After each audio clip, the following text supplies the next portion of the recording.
In this section, you'll be learning about the importance of having an organizational structure within your company. It can be sometimes overlooked, and small to medium-sized business owners may sometimes think that it's not necessary to consider a structure for your organization. But as your business grows, it's going to be very important for your employees within your business to know where they fit within the company, who they report to, how they communicate. And this is really going to be fundamental in ensuring that your company operates efficiently and all of the employees within your organization are producing everything as efficiently as they possibly can. So now is the time to start thinking about what your organizational structure should look like. We're going to be covering the different types of organizational structures that there are traditionally, and we're going to be looking at the pros and cons of each one. And it will be up to you ultimately to use this information to decide which type of organizational structure is going to be best for you and your company as you grow over the next set period of time, aligning with what your business plan looks like. So why is an organizational structure important? A defined organizational structure is vital because it helps spread out responsibilities, it promotes communication, it defines the chain of command, and it shows employees how to advance their career up the ladder. It means employees know exactly where they stand within the business, who they report to, and what is expected of them. This is such a simple task for you to be able to plan out the structure of your business, even if there's only 2 or 3 people within your business. It's important that there is a structure that they're all working to. As we said, it's important to know the chain of command. It's important when your employees are having a review or reporting something or reporting to a manager that they know the structure of the organization and also the way in which it grows. Or if they're looking to have a career within the organization, they're going to want to see a clear and defined path for career progression. And that's going to come down to having a good organizational structure in place. It doesn't mean that you have to have a huge structure now and set up, but good employees and finding good people in the first instance that do want to progress. And naturally, if you're looking for good employees, you're going to find that most good employees are going to want to progress. They're going to want to know what the plan for the organization looks like in 12 months' time, in 24 months' time, in 36 months' time. They're going to want to see the progression, and having a structured organizational chart or structure in place is literally a visual document to be able to show them that this is where they fit now, and if they work very, very hard, this is the way that they can get promoted into those positions. It's also a good way of making sure that communication is where it needs to be. A lot of inefficiencies in businesses come down to a lack of communication. And communication, again, on the surface, sounds like a relatively simple thing, but there's actually so much more to it. Communication is a two-way skill. You need to be able to interpret all of the information coming in, as well as being very, very clear on the information that you're trying to send when you're communicating. Having a clear and defined organizational structure in place is fundamental in ensuring that communication and the transfer of information is going to the right people in the right direction and to the right place.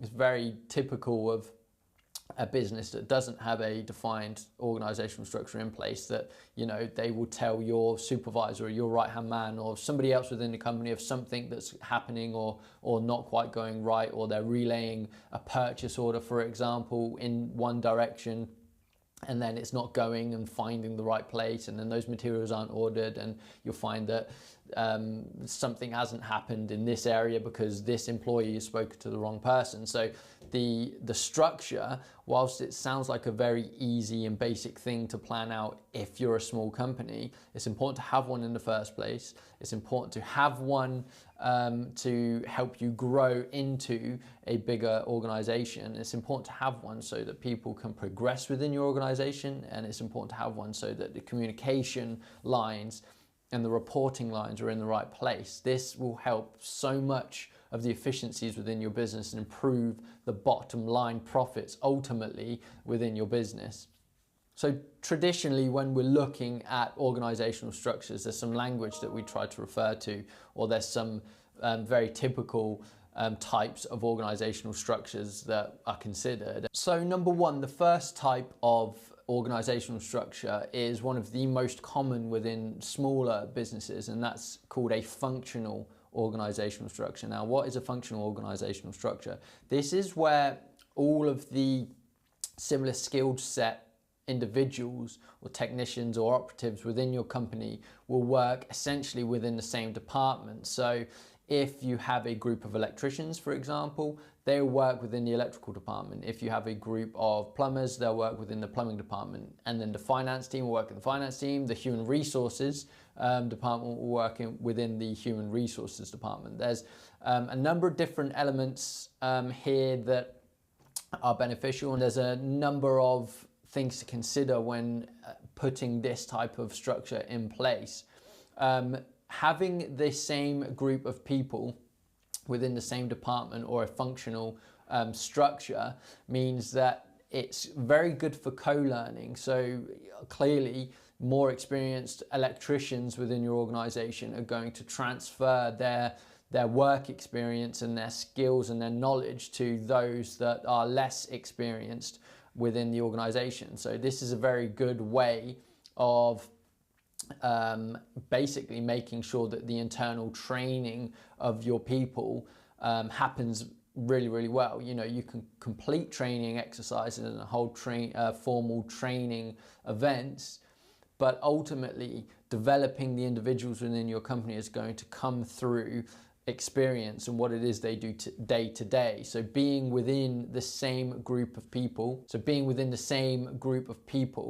matching up their skill sets is going to improve specifically the skill set that you need them to have to be a valuable asset within your company. So this is one of the major benefits of having a functional structure. You'll find that this functional structure is also excellent for communication within your organization. Generally, those working within the same department reporting to ultimately one line manager, it's going to improve the operational efficiency of your organization. Everyone knows where everything is. When somebody raises something, they're reporting to one person. All of the staff ultimately generally have the same skill set, so there's no mismatch in communication there. So this is a very typical type of structure that a small company would employ within their organization, at least to begin with. This wouldn't necessarily be the right structure for companies that are more focused on projects or project-based work, such as building contractors. A lot of the time you'll have gangs that are made up of varying skill sets. So you wouldn't be able to group all of your electricians together. You wouldn't be able to group all of your plumbing and heating engineers together. Because obviously you need to spread the skill sets across the various different projects that you've got. So fundamentally, to recap what a functional structure is, it's a group of the same resources having the same skill set operating within the same department, ultimately reporting to one manager of that department. So again, that's how small to medium-sized companies generally structure themselves to begin with. Next is divisional structure.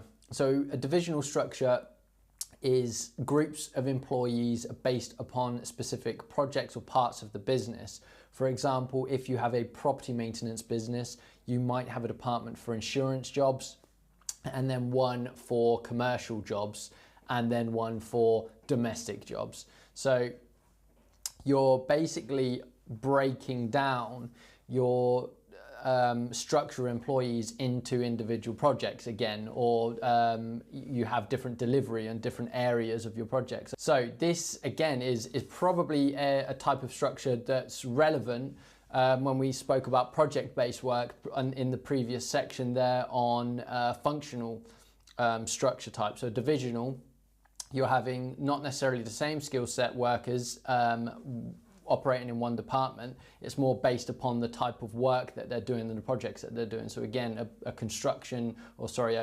So again, a contracts management company would very much work on a project basis and have gangs and lots of different divisional gangs. So one of the main advantages of having this type of structure in place is if one component or one division fails, then you have an exact replica that you can bring into place. It just comes down to rescheduling or remanaging the time that you have on your work in progress items. So divisional is more based upon projects or individual elements of the business that have different types of delivery. So that's what a divisional structure is. So another type of organizational structure is a flat structure. So a flat organizational structure gives employees more freedom to make their own decisions and act decisively without having to gain management approval. Each employee is effectively their own boss and is trusted to do their job. So what you'll find is quite typically within this structure, you have one point of contact overseeing a huge and wide variation of employees within the company. This isn't necessarily for a large corporation. This is seen relatively often within smaller to medium-sized companies. It does mean that you very much have to trust the individuals working within your operation to be able to make their own decisions and ultimately be productive using their own incentive and own motivation. So this is something that I see a lot of companies accidentally slip into this type of structure. I'm assuming by default, a lot of the companies that will be signed on to the Trade Accelerator Business University will inadvertently have a flat structure set up within their company. So they have ultimately everyone working below them as the business owner within the company, and they're trying to manage each individual employee within the company. This is good for certain organizations, but generally can be a bit risky when it comes to overworking a business leader. So one point of contact, it means that you have so many appraisals to do, so many reviews to do, have to be on the ball with everything. This can feel a little bit like spinning plates ultimately. So one of the main recommendations I usually provide is that you group your departments together and then appoint key points of contact that then ultimately report to the leader. So you create more of a pyramid and functional type structure instead of a flat structure. So you don't really want to have one line of employees sitting below you as the only business leader or manager within the company. And again, I see this quite frequently is when business owners slip into this type of structure.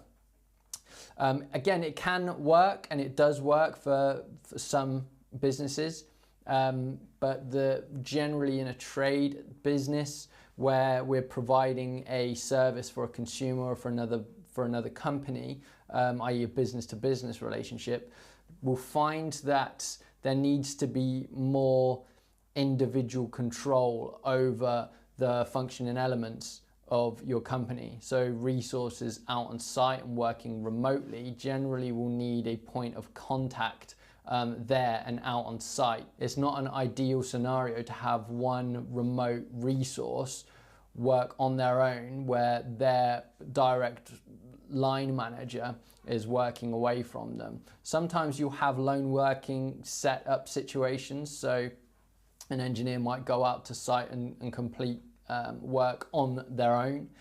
This is fine to have, but anything more than generally 6 or 7 people out in the field working as lone workers and then being in charge of their own work out on site, as I say, more than 6 or 7, it's going to be very difficult to control, for one manager to control that amount of resources remotely. So again, you need to start compounding these up and putting them into departments and having one person in control of these resources so that things like auditing happens, things like quality control or problem solving or critical thinking and efficiency, all of these things need to be considered, and it quite often is a point of failure within a business that has a flat structure. If you've got multiple resources working remotely or out in domestic properties or on commercial sites on their own, it's one of the weaknesses that I come across and see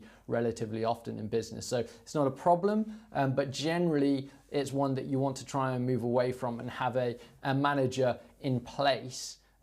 Even if, as I say, you're just a small company right now, it's good to have a point of contact and a chain of command. So even if you've got only 2 people out on one site, it's good to have a leader there on site, as opposed to, again, having a completely flat structure and ultimately everybody being in charge of their own work. That's not an ideal, it's far from an ideal scenario when it comes to the trade industry ultimately, and it's something I wouldn't ultimately recommend you have as a structure within your business. And then finally, a matrix is perhaps, and actually is, the most complicated type of structure, organizational structure that you can have. This is basically a mixture of the previous 3 structures that we spoke about, and it's flat structures mixed in with functional structures and divisional ones. So this generally works when you have a larger corporation that needs to structure their different departments and different layers of their business in different ways, because it's going to work better for them. Again, by default, if you're enrolled into the Trade Business Accelerator University, you're more than likely going to be a company or an organization that won't need to think about a matrix type of structure, at least for the next few years. This is really more reserved for corporate level environments where, as again I say, you've got varying different needs and requirements across the company. If you've got a small product line or a small product mix that we talk about in business strategy module, it's very often that you won't need a matrix structure. It's more frequent that you'll find that a divisional structure where you're project based, or a functional structure where you're department based, is going to be ultimately the best fit for your structure. But again, that's not to say that you're not in a particular niche that has a varying different need for structures within the company, but it is something to consider that generally this is reserved for those larger corporations. We need to decide what is the right structure for our organization. Again, looking at the 4 types that we considered there's functional, there's divisional, there is a flat structure, and there's also a matrix, which is a collective of the previous 3. So generally, again, as I've said, most small companies have a functional type setup. This is what we have most experience with. It's setting up a functional structure within organizations where you basically create your operational department, your finance department, your human resources department, and they all have their own management levels in place that report ultimately all the way up to the CEO of the organization. That's what you'll find the best structure is for those smaller companies. Then divisional structures generally are where your business is project based, so you're going to need more refined teams that represent a broad set of skills within each team, and that often means that you don't have single points of failure within your company as well. A flat structure generally, unless you're very, very niche and you're going to stay very, very small, it's really not something that you should consider for your company. I wouldn't recommend. And then a matrix is, again, really more reserved for those large corporations. You do need to consider your workforce and the type of work you do. Don't just take our word for it and take the functional structure and apply it immediately to your business. You need to consider exactly what works for you. As an example here, a plumbing business won't always have the same requirements as a building firm. So it's totally down to you and what you think will work best for your organization, but use this knowledge that we're trying to provide you with now and implement this within your business. So key considerations here are that you need to make sure that you have a clear and defined structure. This is not just verbal. This is a document that you want to send out to your employees and every member of staff, and more specifically managers as well. They need to visually see on an organizational chart what the reporting lines look like and who they're reporting to. This is something that you need to plan at the very beginning of your business journey and your business 12-month period, really, because you're going to grow into this structure. It's very important not to change between styles. If you have a flat organizational structure as it stands now and you plan to continue with a flat organizational structure, that's what you want to maintain and carry on with. So it needs to be considered at the very start. You don't want to be changing from a flat to a functional, then to a divisional, because it means that ultimately you're not sticking to what the business plan is and you're just reacting to probably ill-informed information. So you really need to pay attention on putting this structure together in the beginning. Don't change between styles and structures at all. You want to make sure that you're working to and growing into the structure that you've set from the beginning. Also, make sure that you're involving your employees and your kind of more senior managers or even employees within your business as well. Those that are involved in day-to-day activities are going to be hugely affected by who they're reporting to.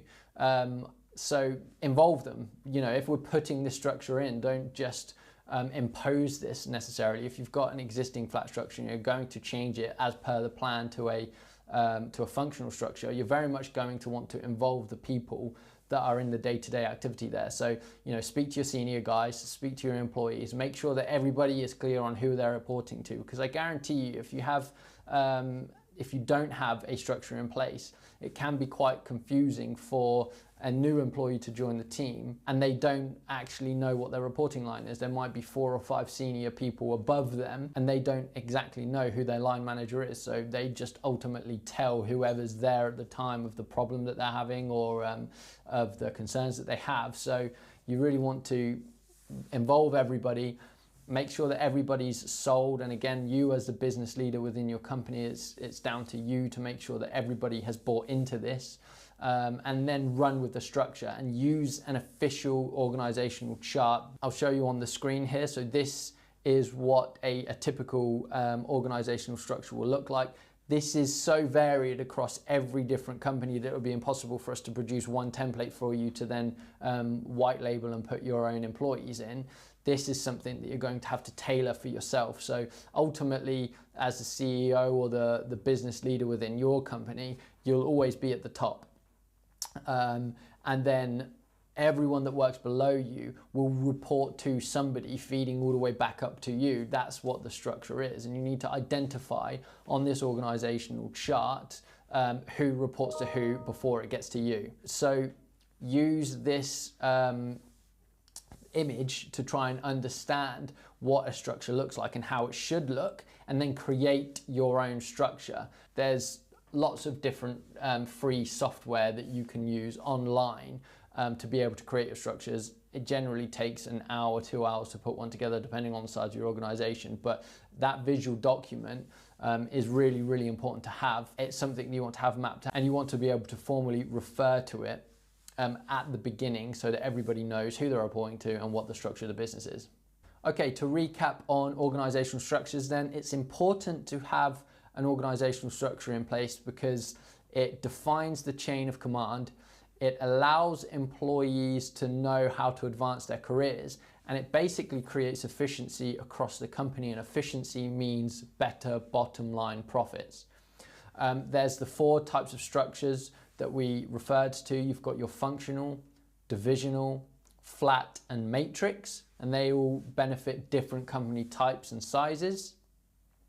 And then there's key considerations to take. So when you're putting a company structure together, make sure that it fits your organization, make sure that you are creating a visual document to show your employees, and make sure that you're involving your employees in that decision. Don't just impose this new structure on them if you're having to restructure your business. So organizational structure, it's really, really important to have all of this in place, and this feeds in ultimately to human resources, because employees need to know where they fit into that puzzle for you to be able to effectively manage. If they don't fit into the puzzle of your organization, you can't manage them, and your human resources and policies and processes, without that structure, you're never going to be able to take control of the human resources within your company. So that's how important an organizational structure is.